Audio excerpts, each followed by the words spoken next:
नमस्कार, बहुत स्वागत है आपका एमपीसीजी सुपरफास्ट 100 खबरों के साथ। मैं हूं रीनू यादव। चलिए खबरों की शुरुआत करते हैं। धार के ग्राम रणगांव में एक छात्रा की हत्या का खुलासा हो गया है। पुलिस ने हत्या के आरोप में मृत छात्रा के पिता, उसके भाई और एक दोस्त को गिरफ्तार किया है।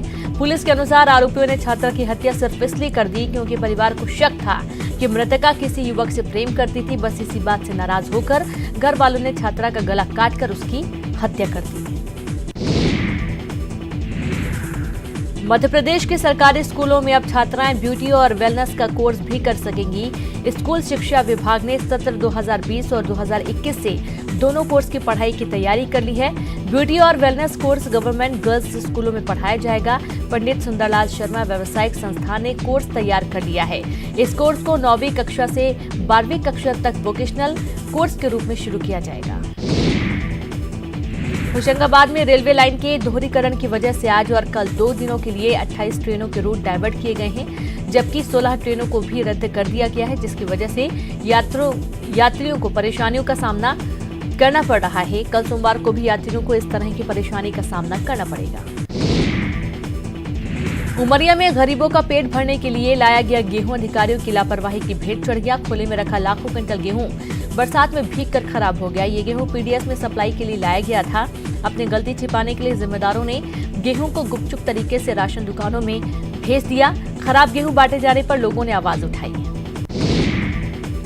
शाहजहांपुर में एक मां बाप पर एक दिन की नवजात की हत्या का आरोप लगा है। देहरीपाल गांव की रहने वाली मंजूबाई नाम की महिला ने मोहन बड़ोदिया स्वास्थ्य केंद्र में बच्चे को जन्म दिया था और उसके बाद महिला को शाहजहांपुर रेफर किया गया था, जहां से दूसरे दिन डिस्चार्ज होकर महिला घर चली गई। लेकिन उसी दिन दोपहर में परिजन घायल हालात में नवजात को लेकर दोबारा जिला अस्पताल पहुंचे। रायपुर नगर निगम में अब जोन संख्या बढ़ाने की कवायद चल रही है और इसके लिए पिछले 5 साल से लंबित निगम की 8 जोन कमिश्नरी अगले सप्ताह से 10 होने की संभावना है, जिसमें रायपुर नगर निगम के अंतर्गत आने वाले नए गांवों को शामिल किया जाएगा। राजधानी में जोन संख्या 8 से 10 होने पर जोन कमिश्नरी में वर्चस्व बढ़ाने के लिए पार्टियां भी जुट जाएंगी। छोटे शहरों में रियल एस्टेट के विकास को बढ़ावा देने के उद्देश्य से रायपुर में क्रेडाई द्वारा न्यू इंडिया समिट का आयोजन किया गया। कार्यक्रम का उद्घाटन प्रदेश के परिवहन, आवास और पर्यावरण मंत्री मोहम्मद अकबर ने किया। कार्यक्रम में RERA chief Vivek Dhand, CREDAI chairman Jaxay Shah, chairman MSME wing Anand Singhania और उद्योग जगत और क्रेडाई लीडरशिप टीम से कई लोग मौजूद रहे। गरियाबंद में जमीन विवाद के चलते भाई द्वारा भाई की हत्या करने का मामला सामने आया। हत्या में आरोपी का बड़ा बेटा और मृतक का भतीजा भी शामिल था। पुलिस ने दोनों को गिरफ्तार कर लिया है। मामला देवभोग थाना क्षेत्र का है और पकड़े गए दोनों आरोपी ओडिशा प्रांत के कालाहांडी जिले के धर्मजयगढ़ थाना के लच्छीपुर गांव के हैं। कांग्रेस प्रियंका गांधी राज्यसभा में भेजने को लेकर विचार कर रही है। पार्टी सूत्रों के मुताबिक प्रियंका गांधी को छत्तीसगढ़ से राज्यसभा भेजा जा सकता है। अप्रैल में छत्तीसगढ़, राजस्थान और मध्य प्रदेश में राज्यसभा की कई सीटें खाली हो रही हैं। मोतीलाल वोरा, दिग्विजय सिंह, कुमारी शैलजा, मधुसूदन मिस्त्री और हुसैन दलवई जैसे कांग्रेस के राज्यसभा सांसद रिटायर हो रहे हैं और ऐसे में माना जा रहा है कि राहुल गांधी का धड़ा इन सीटों पर प्रियंका गांधी वाड्रा, युवा नेताओं जैसे ज्योतिरादित्य सिंधिया और रणदीप सुरजेवाला, मिलिंद देवड़ा, जितेंद्र प्रसाद और आरपीएन सिंह को राज्यसभा भेजने के पक्ष में है।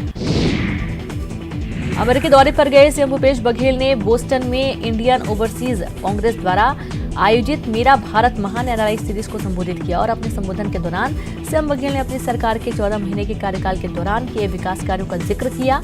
उन्होंने अपनी सरकार की उपलब्धियां भी गिनाई। कवर्धा में कांग्रेस के पूर्व जिलाध्यक्ष रामकृष्ण साहू ने पूर्व मुख्यमंत्री रमन सिंह के समक्ष भाजपा में प्रवेश किया। रमन सिंह ने भाजपा का भगवा गमछा पहनाकर साहू का स्वागत किया। रामकृष्ण साहू निर्दलीय जिला पंचायत सदस्य चुनकर आए हैं। पार्टी में लगातार हो रही उपेक्षा और मंत्री मोहम्मद अकबर और पडरिया विधायक ममता चंद्राकर से अनबन के चलते साहू ने कांग्रेस छोड़ दी थी। दिल्ली दौरे से लौटकर ग्वालियर पहुंचे मुख्यमंत्री कमलनाथ ने कहा कि पार्टी के सांगठनिक ढांचा में जल्द ही बदलाव देखने को मिलेगा। संगठन में परिवर्तन के लिए दिल्ली में समन्वय समिति की बैठक हुई। साथ ही उन्होंने कहा कि समन्वय समिति की बैठक जल्द होगी। सीएम कमलनाथ ग्वालियर में विधायक मुन्नालाल गोयल के घर में आयोजित शादी समारोह में शामिल होने आए थे। दिल्ली में कांग्रेस की समन्वय समिति की बैठक हुई, जिसमें चुनाव की रणनीति बनी। बैठक के बाद सीएम कमलनाथ ने बताया कि चुनाव की तैयारी कैसे करें, इस पर चर्चा हुई है। संगठन और सरकार में दूरी के सवाल सीएम ने कहा कि जब अभी अध्यक्ष मैं ही हूं तो दूरी की कोई बात ही नहीं है। कर्जमाफी के मुद्दे पर सीएम कमलनाथ ने सिंधिया को जवाब दिया है। सीएम ने कहा कि अगर सिंधिया कर्जमाफी को लेकर सड़क पर उतरना चाहते हैं तो उतर जाएं। कांग्रेस में चल रही खींचतान पर दिग्विजय सिंह का एक बार फिर से बड़ा बयान सामने आया है। इंदौर पहुंचे दिग्विजय सिंह ने कहा कि किसान कर्जमाफी के मुद्दे पर हम सब साथ हैं। यह वादा सिंधिया जी ने अकेले नहीं बल्कि कांग्रेस ने किया था।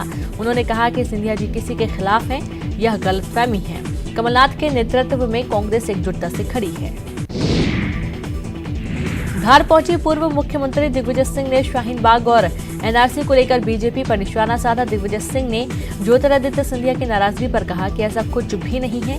दिग्विजय सिंह ने कहा कि कांग्रेस में किसी तरह की कोई गुटबाजी नहीं है। दिग्विजय सिंह जिला कांग्रेस अध्यक्ष बाल मुकुंद सिंह गौतम के बेटे के विवाह समारोह में शामिल होने धार पहुंचे थे। मशहूर शायर पद्मश्री बशीर बद्र 95 साल के हो गए। उन्हें जन्मदिन की शुभकामनाएं देने राज्यपाल लालजी टंडन उनके निवास पर पहुंचे, जहां राज्यपाल ने बशीर साहब को जन्मदिन की शुभकामनाएं दी और उनकी लंबी उम्र की कामना की। तो राज्यपाल ने बताया कि बद्र साहब से उनकी पहली मुलाकात सालों पहले लखनऊ में हुई थी, तब से ये दोस्ती चली आ रही है। मंत्री गोविंद सिंह के तीर्थ दर्शन योजना पर सवाल उठाने के बाद अब ऊर्जा मंत्री प्रियव्रत सिंह ने भी इस योजना पर सवाल उठाए हैं। मंत्री प्रियव्रत सिंह ने इस योजना के लाभार्थियों को लेकर सवाल उठाए हैं। उनका कहना है कि इस योजना का फायदा बीजेपी नेताओं के परिजनों ने उठाया और उनके पास ऐसे नामों की लिस्ट भी है। एमपी की महिला एवं बाल विकास विभाग की मंत्री इमरती देवी ने मीडिया से बातचीत में स्वीकारा कि अभी भी प्रदेश में हर आंगनबाड़ी केंद्र में कम से कम 2 बच्चे कुपोषित हैं, जिनको जल्द ही कुपोषण से मुक्त कर दिया जाएगा। वहीं इमरती देवी ने पिछली शिवराज सरकार पर निशाना साधते हुए कहा कि 15 साल के बीजेपी शासनकाल में आंगनबाड़ी केंद्रों के अंदर भूसे, कंडे और जानवर बंधे रहते थे। दिल्ली में कांग्रेस के वरिष्ठ विधायक अमितेश शुक्ल ने कांग्रेस के राष्ट्रीय अध्यक्ष सोनिया गांधी से मुलाकात की। सोनिया गांधी से अमितेश शुक्ल की करीब 20 मिनट तक मुलाकात हुई और इस दौरान छत्तीसगढ़ के मौजूदा राजनीतिक हालात और संगठन पर चर्चा हुई।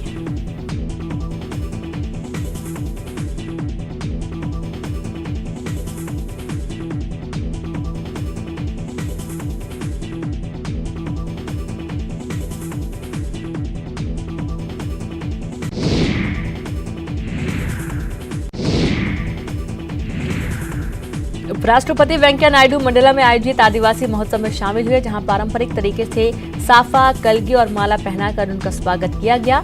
उन्होंने आदिवासी महोत्सव का शुभारंभ करते हुए गोंडवाना साम्राज्य के शहीद राजाओं को पुष्पांजलि दी। छिंदवाड़ा के सौंसर में शिवाजी की प्रतिमा हटाने के विरोध में बीजेपी मुखर हो गई है। पूर्व मुख्यमंत्री शिवराज सिंह चौहान ने यहां एक सभा कर कांग्रेस पर जमकर निशाना साधा। शिवराज ने कहा कि कांग्रेस में इन दिनों सिर्फ टब्बल का दौर जारी है। कांग्रेस सांसद नकुलनाथ के ट्वीट का भी शिवराज ने जवाब दिया। विष्णु दत्त शर्मा को मध्य प्रदेश बीजेपी का नया अध्यक्ष बनाया गया है। बीडी शर्मा खजुराहो से सांसद हैं और वो राकेश सिंह की जगह लेंगे। बीडी शर्मा संघ के करीबी माने जाते हैं और बीजेपी का ब्राह्मण चेहरा है। बीडी शर्मा प्रदेश के कई दिग्गज नेताओं को पछाड़कर प्रदेश अध्यक्ष बने हैं। खजुराहो से सांसद बीडी शर्मा ने एबीवीपी से छात्र राजनीति की शुरुआत की थी, जहां वो जिला संगठन और प्रदेश मंत्री भी रहे। मुरैना के रहने वाले शर्मा कई चुनावों में संगठनात्मक प्रभारी भी रहे। बीडी शर्मा को प्रदेश अध्यक्ष बनाए जाने पर पार्टी के कई नेताओं ने उन्हें बधाई दी। प्रदेश अध्यक्ष की जिम्मेदारी देने पर बीडी शर्मा ने शीर्ष नेतृत्व का आभार जताया। मुझ जैसे एक सामान्य कार्यकर्ता को मध्य प्रदेश भारतीय जनता पार्टी के प्रदेश अध्यक्ष के रूप में जिम्मेदारी देने के लिए प्रधानमंत्री नरेंद्र मोदी जी, केंद्रीय गृह मंत्री अमित शाह जी और राष्ट्रीय अध्यक्ष जेपी नड्डा जी एवं शीर्ष नेतृत्व को आभार। एमपी बीजेपी के पूर्व अध्यक्ष राकेश सिंह ने विष्णु दत्त शर्मा को नया प्रदेश अध्यक्ष बनाए जाने पर बधाई दी और कहा कि उन्हें पहले से पता था कि बीडी शर्मा प्रदेश की कमान संभालेंगे। साथ ही उन्होंने उम्मीद जताई कि शर्मा प्रदेश बीजेपी को नई ऊंचाइयों तक ले जाएंगे। उधर पूर्व सीएम शिवराज सिंह चौहान ने भी बीडी शर्मा को प्रदेश अध्यक्ष बनाए जाने पर शिवराज सिंह ने शुभकामनाएं दी। शिवराज ने कहा कि बीडी शर्मा को एबीवीपी से लेकर संगठन में काम करने का लंबा अनुभव है। नेता प्रतिपक्ष गोपाल भार्गव ने बीडी शर्मा के प्रदेश बीजेपी का अध्यक्ष बनने पर बधाई दी। उन्होंने कहा कि बीडी शर्मा की अगुवाई में पार्टी को नई ऊर्जा मिलेगी।